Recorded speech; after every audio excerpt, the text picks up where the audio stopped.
Hello dear friends, एक बार फिर आपका हमारे यूट्यूब चैनल पर स्वागत है। आज हम डिस्कस करेंगे अपने संविधान सीरीज़ को जो हमने शुरू किया है उसका चौथा अध्याय अर्थात संविधान की विशेषताएं। तो शुरू करते हैं हम। शुरू करने से पहले मैं आपसे आग्रह करता हूं कि अगर अब तक आपने हमारे यूट्यूब चैनल को सब्सक्राइब नहीं किया तो हमारे चैनल को सब्सक्राइब कर लीजिए। हमारे चैनल पर जाइए, हमने कुछ वीडियोस अपलोड की हुई हैं, अगर वो आपको अच्छी लगे तो उनको लाइक कीजिए, अपने दोस्तों में शेयर कीजिए। तो चलिए वीडियो को शुरू करते हैं। आज का जो हमारा टॉपिक है वो है संविधान की विशेषताएं।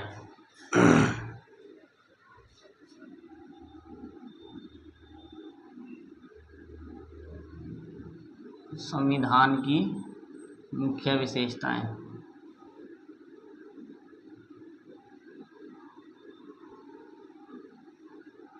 जिसको हम बोल सकते हैं सैलिएंट फीचर्स ऑफ कॉन्स्टिट्यूशन।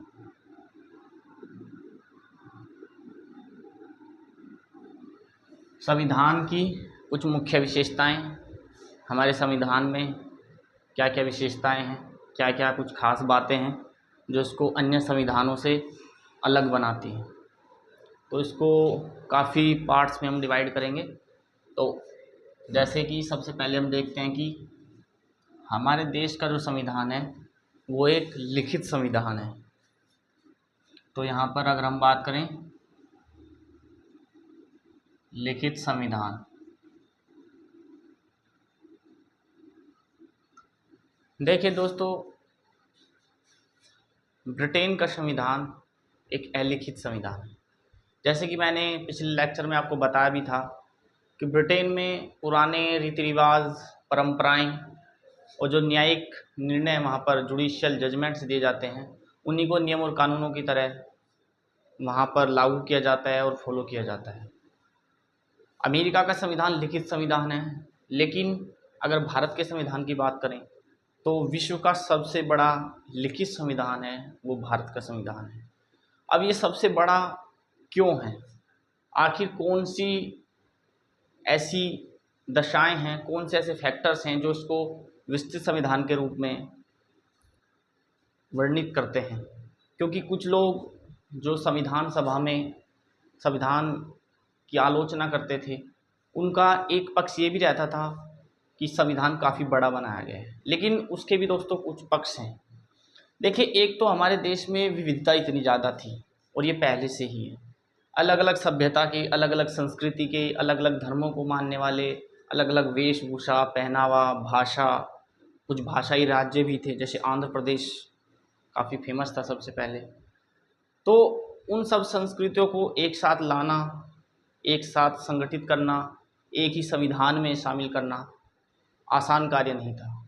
तो इसलिए हमारे संविधान निर्माताओं को सभी के लिए प्रावधान रखने पड़े, इसलिए संविधान विस्तृत होना स्वाभाविक सी बात थी। तो अगर हम बात करें इसके क्या क्या रीजन्स हो सकते हैं, पहली बात तो अगर हम देखें भौगोलिक कारण क्या है। तो जैसे मैंने बताया कि काफ़ी विविधताएं भारत में हैं,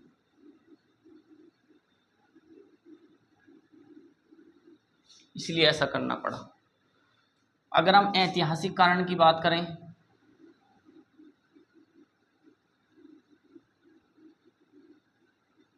तो देखिए, हमारा जो संविधान है ये बात तो काफ़ी हद तक सच है कि जो 1935 का भारत शासन अधिनियम ब्रिटिश सरकार ने पारित किया वो एक काफ़ी विस्तृत एक डॉक्यूमेंट था और उसी से हमारे संविधान में बहुत सारे प्रावधान जो के तू लिए गए हैं, कुछ कुछ संशोधित करके लिए गए हैं। तो इसलिए इसका विस्तृत होना, इसका बड़ा होना स्वाभाविक था, क्योंकि 1935 के एक्ट से प्रभावित था। 1935 के एक्ट से हमने काफ़ी चीज़ें ली, जैसे संघीय व्यवस्था ली, हम आगे बात करेंगे। इसके अलावा सर्वोच्च न्यायालय वाली जो प्रणाली है वो हमने वहाँ से ली है। आपातकालीन उपबंध हमने वहाँ से लिए हैं। तो बहुत सारी चीज़ें, लोक सेवा आयोग जो यूपीएससी है वो वहाँ से हमने लिया है। तो ऐतिहासिक कारण यही रहा कि 1935 का जो एक्ट है उसकी वजह से। भौगोलिक कारण, क्योंकि काफ़ी विविधताएं यहाँ पर ही। इसके अलावा अगर हम बात करें तो हमारे देश में क्या है, पूरे देश के लिए एक ही संविधान है, राज्य के लिए अलग से नहीं है। राज्यों को भी वही फॉलो करना है, पूरे देश को ही फॉलो करना है, क्योंकि एकल नागरिकता है, सभी पर नियम कानून एक तरह से बनाए गए हैं। तो आप ये भी बात कह सकते हैं कि एकल संविधान, संविधान एक ही है, तो इसलिए भी ऐसा होना स्वाभाविक था। कुछ लोग ये भी बोलते हैं कि संविधान सभा के अधिकतर जो सदस्य थे वो कानून के विशेषज्ञ थे, जैसे अध्यक्ष तो डॉक्टर भीमराव अम्बेडकर थे ही, जो कानूनी सलाहकार थे, लीगल एडवाइज़र BN राव साहब थे, वही कानूनी विशेषज्ञ थे। डॉक्टर KM मुंशी थे, कृष्णामाचारी साहब थे, तो वो रीज़न भी हो सकता है। तो भारत का संविधान विस्तृत है, सबसे ज़्यादा लिखित है, उसके ये रीजंस हैं। इसके अलावा अगर हम देखें भारत के संविधान का अगर दूसरा हम पहलू देखें तो हो सकता है कि विभिन्न स्रोतों से हमने बहुत सारी चीज़ें ली हैं। विहित बोल लीजिए, इन स्रोतों से लिया गया बोल लीजिए।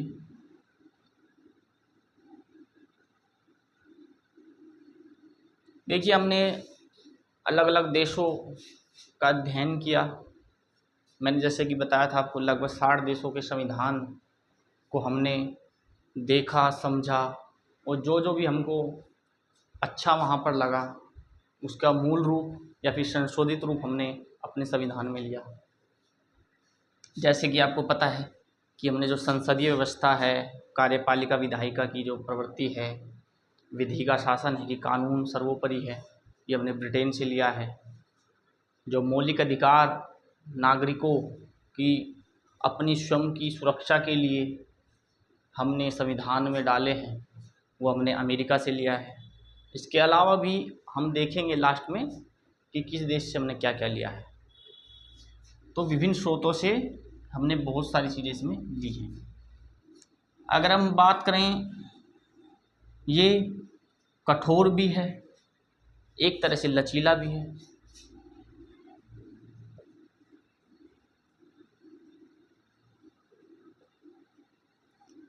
कुछ हद तक रिजिड है, कुछ मामलों में फ्लेक्सिबल भी है। तो हमने समन्वय को, बैलेंसिंग अप्रोच को अपने संविधान में रखा है। केवल एक सिंगल वे में हम अपने संविधान को लेकर नहीं गए हैं। फॉर एग्जाम्पल, अगर अमेरिका का संविधान आप देखें तो काफ़ी कठोर संविधान है।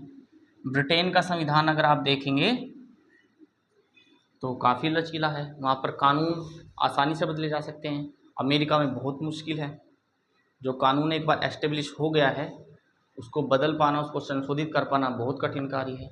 लेकिन भारत में क्या है, हमने कुछ मामलों को लचीलापन और कुछ मामलों को कठोरपन में रखा हुआ है।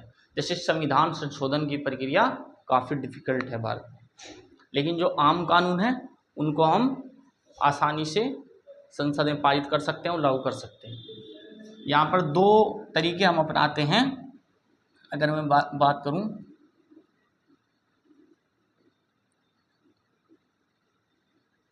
भारतीय संविधान में अगर आप बात करें संशोधन के रेफरेंस में,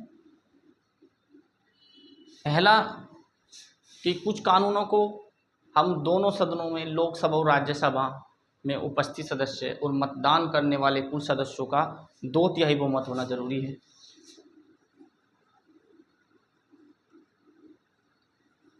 2/3 बहुमत होना जरूरी है। तो इस तरह से आप, एक तरीका ये है। लेकिन विशेष बहुमत इसको हम बोलते हैं।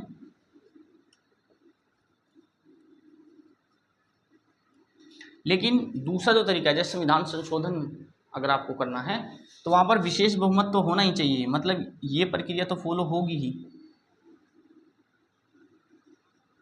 और इसमें एक बात और होती है कि लोकसभा और राज्यसभा दोनों सदनों में उपस्थित और कुल मतदान करने वालों का 2/3 होना चाहिए, और अलग अलग दोनों का बहुमत भी होना चाहिए। मतलब अलग अलग लोकसभा और राज्यसभा में आधे से अधिक सदस्य उस संशोधन बिल पर अपना वोट दें। तो 2/3 या आप यहाँ पे लिख सकते हैं प्लस, अगर आप करें लोकसभा और राज्यसभा का आधे से अधिक। विशेष बहुमत में ये तो होगा ही, साथ में वहाँ पर राज्यों का भी बहुमत होना जरूरी है, अर्थात आधे से अधिक राज्यों का अनुमोदन होना भी आपके लिए जरूरी है अगर आप संविधान में कोई संशोधन करना चाहते हैं। क्योंकि संविधान संशोधन का मामला केवल केंद्र का नहीं माना जा सकता, इसमें राज्यों की भूमिका भी होनी जरूरी है। तो एक लिखित संविधान है भारत की विशेषता। विभिन्न स्रोतों से हमने बहुत सारे फैक्ट्स लिए हुए हैं, ये अपने कुछ रेफरेंस में कठोर है और कुछ चीज़ों में देखा जाए तो लचीला है। तो बहुत सारी चीज़ें हमने अपने संविधान में ली हैं। जैसे कि अगर हम बात करें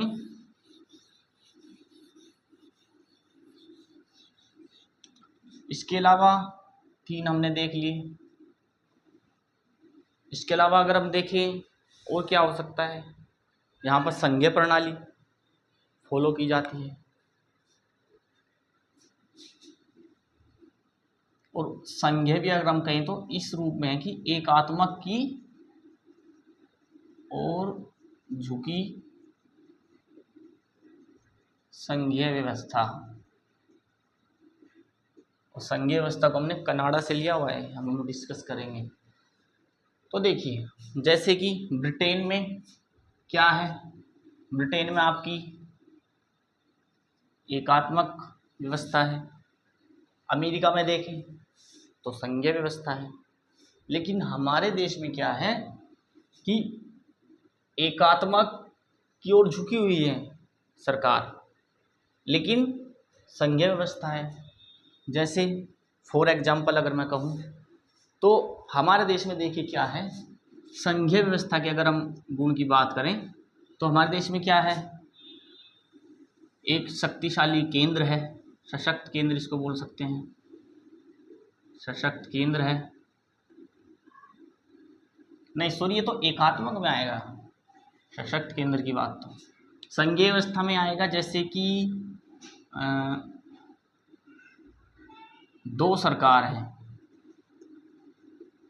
केंद्र स्तर पर भी सरकार होती है, राज्य स्तर पर भी सरकार होती है। द्विसदनात्मक व्यवस्था है, द्विसदनात्मक व्यवस्था है। और सबसे बड़ा फैक्टर है कि शक्तियों का विभाजन हमने किया हुआ है।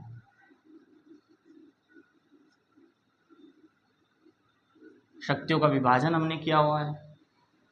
इसके अलावा आप देखें तो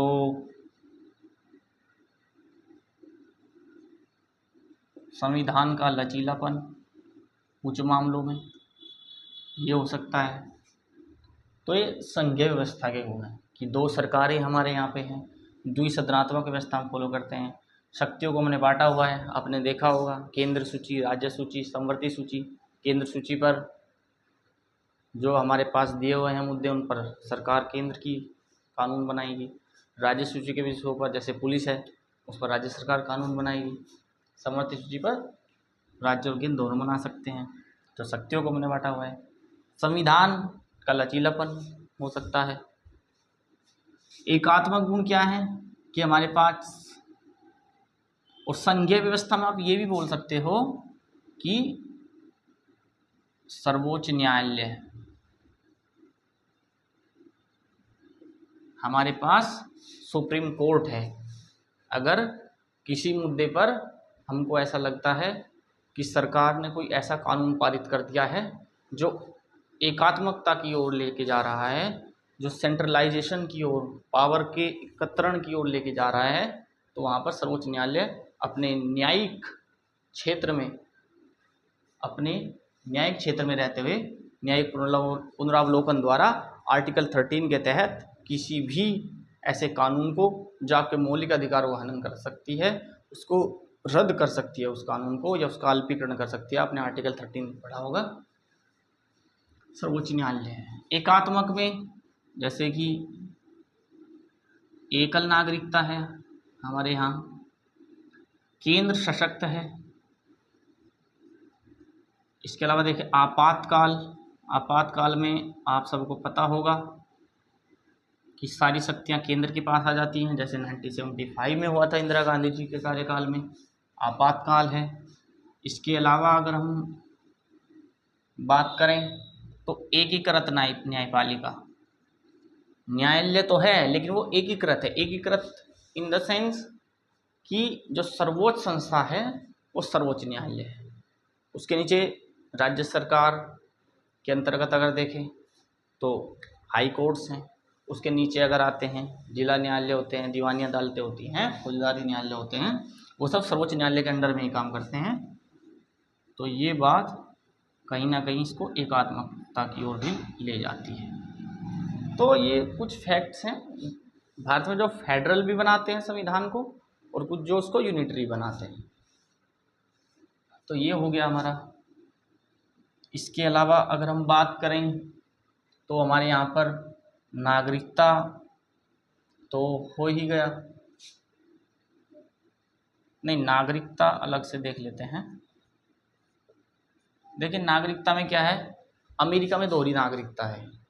वहाँ पर आप देश के तो निवासी हैं ही, जिस राज्य में रहते हैं, जिस क्षेत्र में रहते हैं वहाँ के भी निवासी हैं, अर्थात आपको दोहरा लाभ मिलता है। आपको केंद्र सरकार से भी लाभ मिल रहा है और जो आपका राज्य सरकार है वहाँ से भी आपको लाभ मिलता है। लेकिन भारत में ऐसा नहीं है। भारत में विविधताएं बहुत ज़्यादा होने के कारण यहाँ पर एकल नागरिकता का प्रावधान है कि आप इस देश के नागरिक हैं। तो ये हो गया। इसके अलावा अगर हम बात करें वयस्क मताधिकार है, तो काफ़ी विशेषताएं, काफ़ी फैक्ट्स हमारे पास हैं जो हमारे संविधान को यूनिक बनाते हैं, स्पेशल बनाते हैं, ख़ास बनाते हैं। वयस्क मताधिकार की आप बात करें तो आपको पता ही है कि जिस व्यक्ति की आयु 18 वर्ष या उससे अधिक है, वो चाहे गरीब है या अमीर है, पढ़ा लिखा है या अनपढ़ है, वो व्यक्ति वोट कर सकता है। पहले आयु 21 वर्ष थी, लेकिन 61वें संविधान संशोधन के द्वारा 1988 में 21 वर्ष की आयु को घटाकर 18 वर्ष कर दिया गया था। 61 संशोधन 1988 में क्या हुआ, 18 वर्ष उसको कर दिया गया, तो सभी वोट दे सकते हैं। ये बहुत ही स्पेशल बात है। इसके अलावा अगर आप देखें, सर्वोच्च न्यायालय तो हमने देख लिया। एक काफ़ी महत्वपूर्ण बात है कि हमारे यहाँ पर संसदीय प्रणाली तो है ही, संसदीय, चलो अलग अलग देख लेते हैं संसदीय प्रणाली, लेकिन संसदीय प्रणाली का प्रभुत्व भी है और सर्वोच्च न्यायालय की सर्वोच्चता भी है, दोनों में लेकिन कोऑर्डिनेशन हमने बैठाया हुआ है। संसदीय प्रणाली में तो यही आप सबको पता है कि बहुमत दल का नेता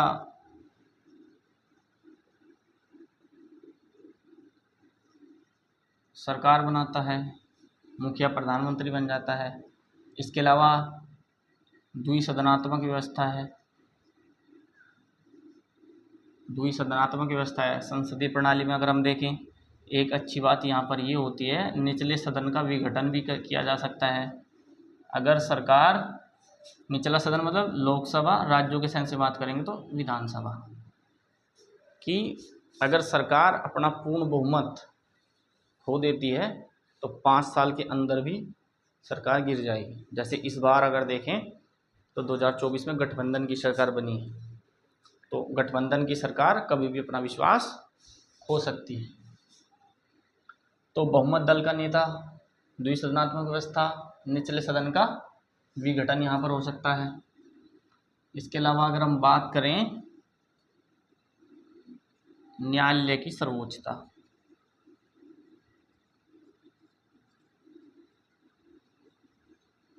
अब देखो हम दोनों को कंबाइंड करके थोड़ा देखते हैं कंपेरिजन। क्या है कि सर्वोच्च न्यायालय सबसे ऊपर है न्याय के मामले में, एक इंडिपेंडेंट बॉडी है, जिस पर सरकार का, किसी व्यक्ति विशेष का, किसी संस्था विशेष का कोई नियंत्रण नहीं है, स्वतंत्र है अपने आप में फैसला लेने के लिए। तो जैसे अमेरिका है, अमेरिका में क्या है, न्यायालय की सर्वोच्चता का पालन किया जाता है। ब्रिटेन में क्या है, संसद की संप्रभुता का पालन किया जाता है। लेकिन हमारे देश में क्या है, हमने यहाँ पर भी दोनों में बैलेंस बनाया हुआ है। हमने क्या किया, देखिए संसद की प्रभुता तो है, लेकिन प्रभुता इस सेंस में हम उसको नहीं बोलते, क्योंकि उसके निर्णय भी, अगर उसने ऐसा कोई कानून संसद ने बना दिया जो मौलिक अधिकारों का उल्लंघन करता है, जैसे मैंने अभी बताया, तो आर्टिकल 13 के तहत उस कानून को निरस्त किया जा सकता है। तो न्यायालय की सर्वोच्चता की बात की जाए तो न्यायालय भारत में सर्वोच्च है, लेकिन उस लेवल तक नहीं है जैसा अमेरिका में है। उसका रीज़न है क्योंकि हम विधि द्वारा स्थापित प्रक्रिया को फॉलो करते हैं, और अमेरिका में विधि की जो नियत प्रक्रिया है, due process of law follow किया जाता है। हम इंडिया में क्या फॉलो करते हैं, प्रोसीजर इस्टेब्लिश्ड बाय लॉ।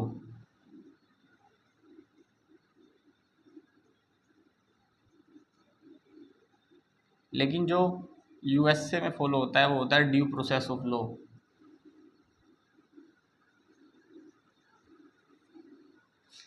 तो हमारे यहाँ पर क्या है कि जो कानून में लिखा हुआ है, अब वो संसद उस पर कानून बनाती है तो फॉलो होता है, तो न्यायालय की उतनी शक्ति की आवश्यकता ही नहीं पड़ती।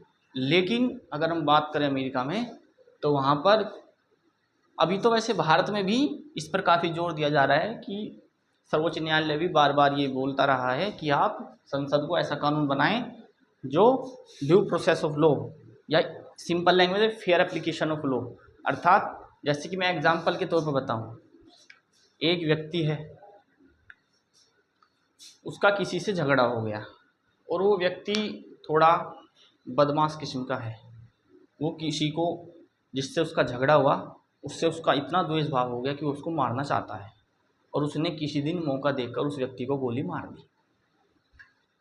अब दूसरी बात आप देखिए, एक छोटा बच्चा है, उस छोटा बच्चा खेल रहा है, बच्चों को खिलौनों का शौक होता है, उसके पिताजी हैं, पुलिस में हैं, उनके पास अपनी लाइसेंस की पिस्टल है।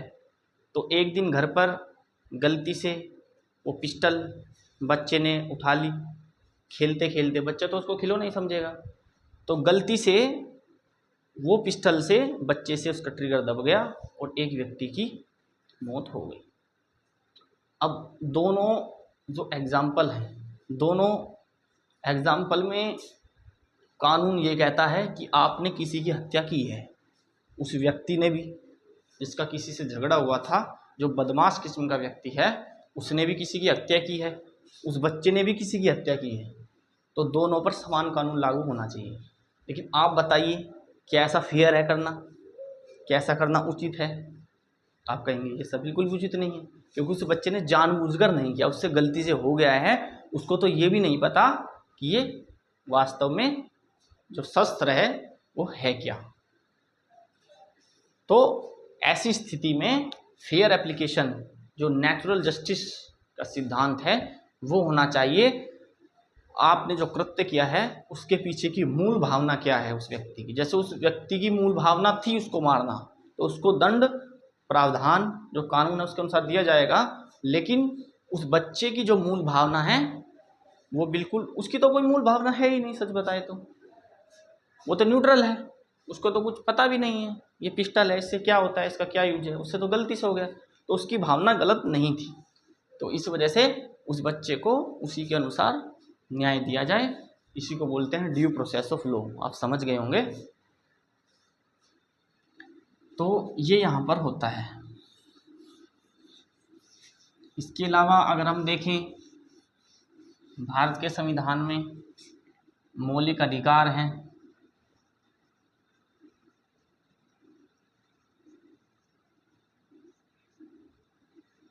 मौलिक अधिकार जो कि संविधान के संरक्षक कहे जाते हैं, व्यक्ति को हितों के संरक्षक कहे जाते हैं।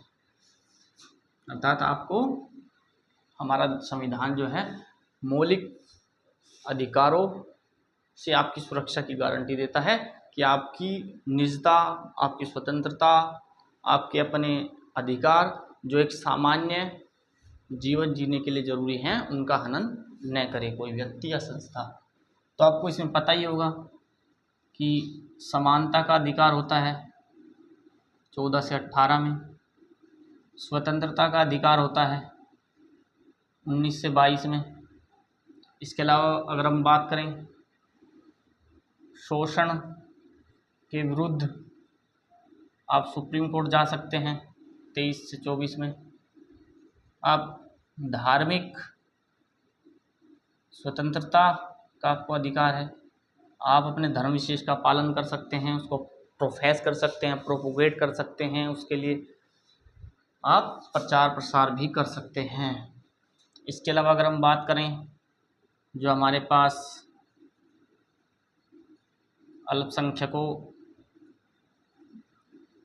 के कुछ अधिकार आते हैं 29-30 में, अनुच्छेद 32 में आपका आता है कॉन्स्टिट्यूशनल रेमेडीज़, अर्थात उपचारों का अधिकार। अर्थात इन सब अधिकारों में किसी का भी हनन हो तो आप इसे जा सकते हैं। अब आप सोच रहे होंगे 31 कहाँ चला गया, तो 31 जो आपका फंडामेंटल राइट था उसको हमने क्या किया, 44th अमेंडमेंट के द्वारा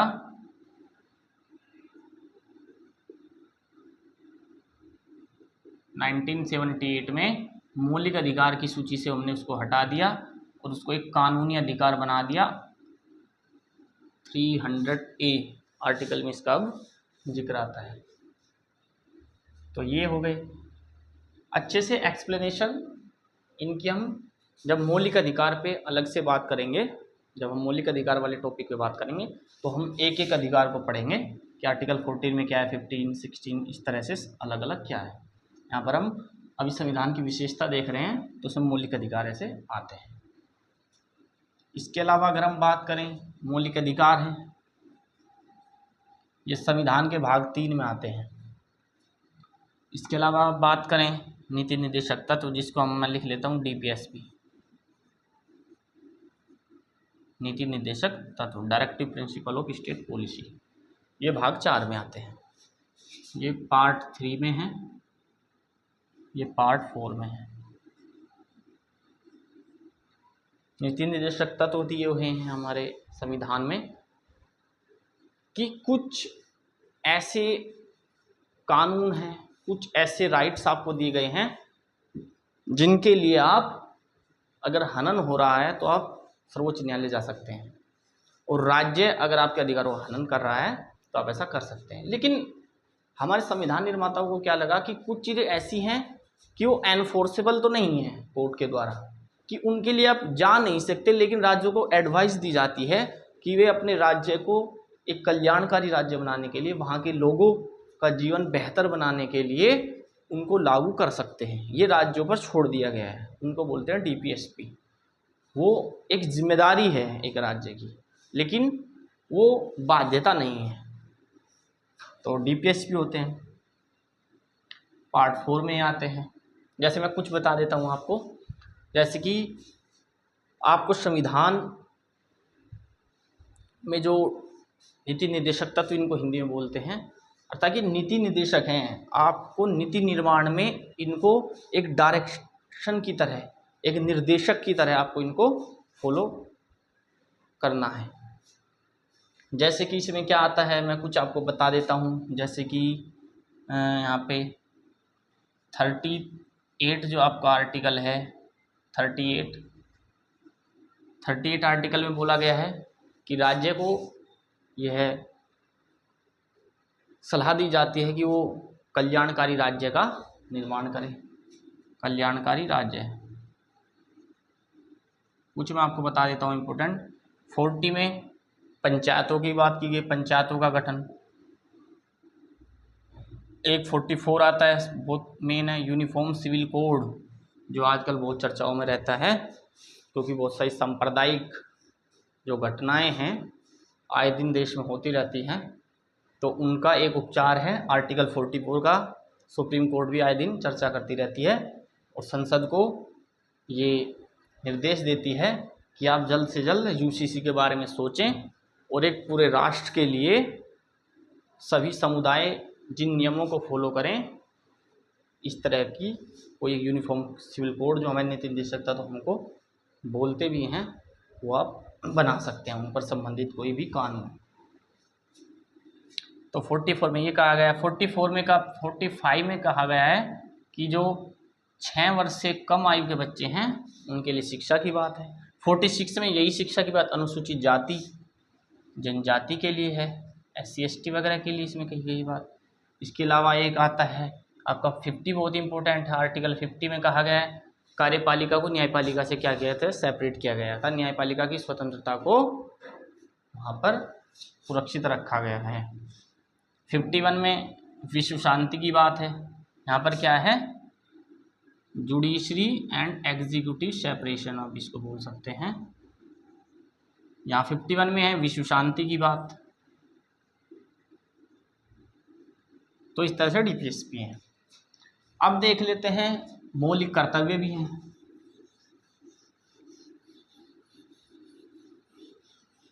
मौलिक कर्तव्य हैं, फंडामेंटल ड्यूटीज। ये पार्ट 4A में है। एक ही आर्टिकल से रिलेटेड 51A, इसमें हमारे मौलिक कर्तव्य दिए हुए हैं। देखिए मौलिक कर्तव्य क्या हैं। संविधान ये कहता है कि हमने आपको इतनी सारी वेलफेयर की बातें बता दी कि आपके अधिकारों का अगर हनन होता है तो आप सुप्रीम कोर्ट जा सकते हैं। तो आप अपने अधिकारों को ना देखें, देश के प्रति, समाज के प्रति आपकी कुछ रेस्पॉन्सिबिलिटीज़, आपकी ड्यूटीज़, आप उनको भी फॉलो करें, वो मौलिक कर्तव्य में बताया गया है। ये भी बाध्यकारी तो नहीं है, इनके लिए आप सुप्रीम कोर्ट तो नहीं जा सकते, लेकिन आपको देश के एक जिम्मेदार नागरिक होने के नाते इनको आपको फॉलो करना है। इसमें मैं जैसे बताऊँ आपको, जैसे कि आप संविधान का पालन करें, राष्ट्र ध्वज, राष्ट्रगान, उसका आप सम्मान करें, देश की एकता अखंडता का आप सम्मान करें। तो ये सब मौलिक कर्तव्य में आता है। मौलिक कर्तव्य संविधान के पार्ट 4A में ये अमेंड करके लाए गए थे स्वर्ण सिंह समिति की सिफारिश पे। मैं आपको बता दूं,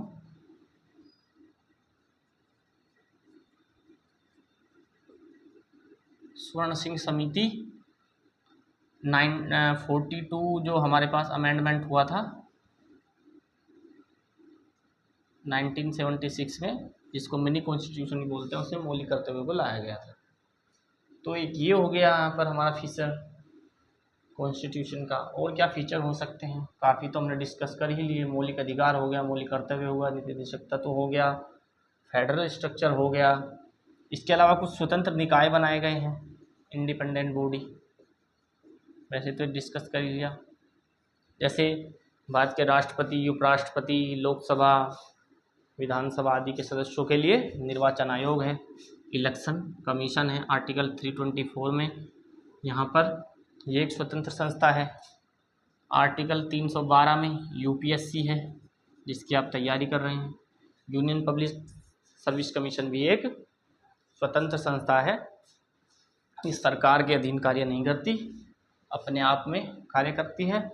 इसके अलावा देखें, जो सरकार के खाते हैं, उन खातों को देखने के लिए आपने कैग का नाम सुना होगा, controller and auditor general of India, CAG जिसको बोलते हैं महालेखा परीक्षक, अर्थात जनता का जो पैसा है उसको ये वैधानिकता की जांच करना कि सरकार के खर्चे क्या हो रहे हैं, ये उनका काम होता है। तो इस तरह से स्वतंत्र निकाय है हमारे संविधान में। और अगर हम बात करें, इसको मैं रफ कर देता हूँ,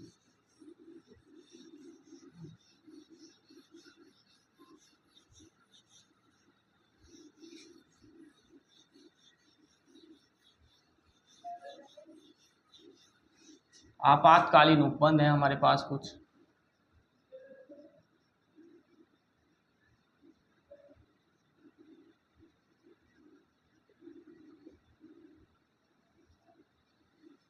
इमरजेंसी प्रोविजंस हमारे पास हैं।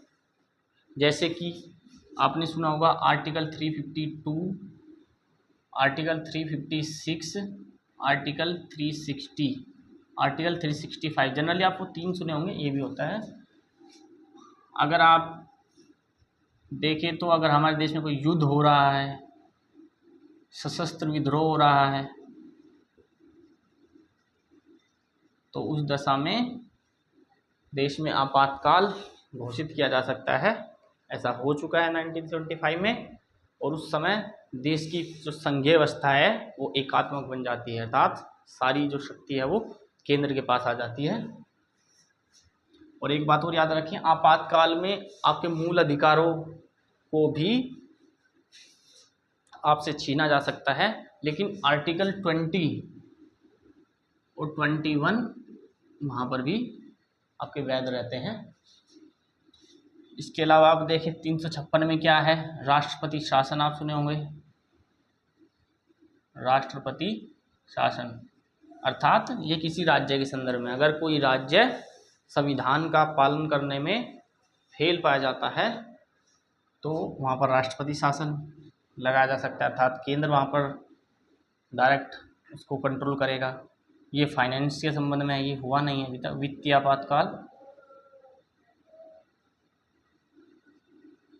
365 अगर देखें तो ये इसी का रूप है कि अगर केंद्र सरकार के नियमों का आप अनुसरण करने में फेल हो रहे हैं तो फिर ये होता है, तो आपातकालीन बंद है। इसके अलावा अगर हम बात करें सहकारी समितियां, सहकारी समिति से पहले पंचायतें आई, तो पंचायत को भी देख लो। पंचायत मैं एक साथ लिख देता हूँ, पंचायत व सहकारी समिति।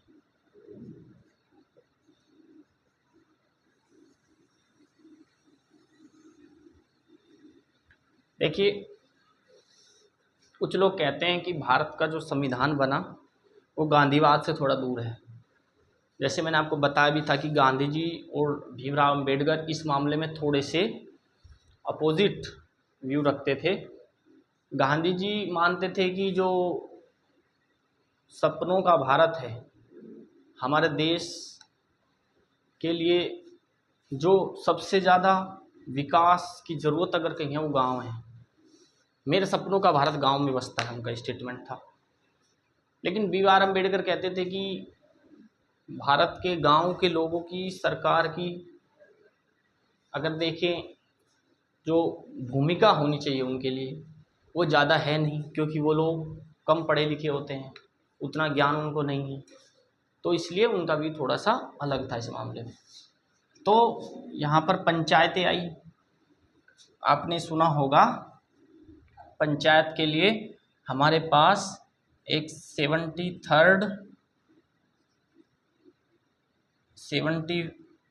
यहाँ पर 4 अमेंडमेंट हुए थे 1992 में। इसमें क्या हुआ था, पंचायतें आई थी। इसमें क्या हुआ था 74 में नगर म्यूनिसिपलिटीज़ जिसको बोलते हैं, नगर निगम भी बोल सकते हैं, नगर पंचायत, नगर पालिका परिषद, जैसा क्षेत्र होता है उसके अनुसार उसका नाम होता है।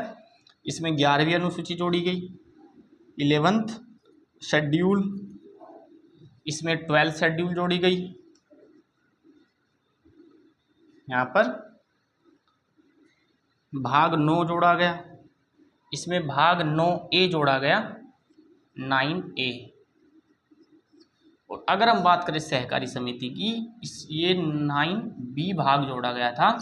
ये 2011 में 97th अमेंडमेंट हुआ था, उसमें सहकारी समितियों को लाया गया था, कोऑपरेटिव सोसाइटीज़ को 9B में, कि सहकारी समितियां जो व्यापार वाणिज्य के संबंध में कार्य कर सकती हैं देश के लिए, उसकी भी आवश्यकता है। तो पंचायत और सहकारी समितियां यहाँ पर आई।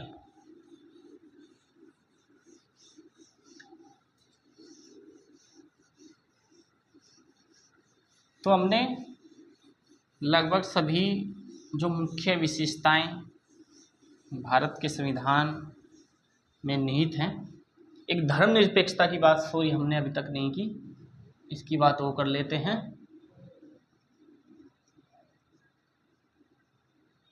इनडायरेक्टली तो हो ही गई। आपको पता ही है एक सेकुलर कंट्री है, जो इनिशियल संविधान था उसमें धर्मनिरपेक्षता वर्ड प्रस्तावना में था ही नहीं। जो 42वां संविधान संशोधन हुआ 1976 में, उसी में 3 शब्द जोड़े गए, जिसमें से एक धर्मनिरपेक्ष जोड़ा गया। भारत किसी विशेष धर्म को समर्थन नहीं देता है, जैसे पाकिस्तान है एक इस्लामिक राष्ट्र है, तो ऐसे भारत किसी एक धर्म विशेष का राष्ट्र नहीं है। यहाँ पर सभी धर्मों को सम्मान दिया जाता है, सभी धर्मों के लिए एक सुरक्षा का भाव रखा जाता है। लेकिन वेस्टर्न कल्चर से ये फिर भी अलग है। वेस्टर्न कल्चर में राज्य और धर्म अलग अलग बात है। अगर हम बात करें वेस्टर्न में, तो देखिए क्या कंपैरिजन है यहाँ पर, स्टेट एंड रिलीजन। जो स्टेट और रिलीजन है वो अलग अलग बातें हैं। इसका मतलब ये हुआ सिंपली कि राज्य धर्म के मामले में हस्तक्षेप करने से बचता है। आप कुछ भी कर रहे हैं धर्म के मामले में तो राज्य आपको कुछ नहीं कहेगा, लेकिन भारत के मामले में आपको धार्मिक स्वतंत्रता का अधिकार तो है भले ही 25 से 28 में आर्टिकल में, लेकिन इसका मतलब ये नहीं आप कुछ भी नहीं कर सकते। यहाँ पर अगर राज्य को ऐसा लगता है कि किसी धर्म विशेष के किसी क्रिया से, किसी क्रियाकलाप से कोई धर्म ऐसी एक्टिविटी कर रहा है जो लोक हित के लिए सही नहीं है, जो राष्ट्र हित के लिए, देश की एकता अखंडता के लिए सही नहीं है, जो अगर देखें स्वास्थ्य के लिए सही नहीं है, उसको रोका जा सकता है। तो यहाँ पर क्या होता है, स्टेट प्लस रिलीजन मैं इसको बोलूँ तो वहाँ पर दोनों का एक समन्वय कोऑर्डिनेशन रहता है। बाकी तो आपको पता ही है, धार्मिक जो स्वतंत्रता है आर्टिकल 25 to 28 में दी गई है, वो हमने डिस्कस कर ही लिया। यही धर्मनिरपेक्षता के बारे में है। तो ये थे संविधान की जो मुख्य विशेषताएं हमने देखी कि हमारे संविधान में क्या क्या है। देखिए ये हो गई हमारे संविधान की विशेषताएं। चलिए मिलते हैं फिर एक नए टॉपिक के साथ एक नए वीडियो में। तब तक के लिए नमस्कार, जय हिंद।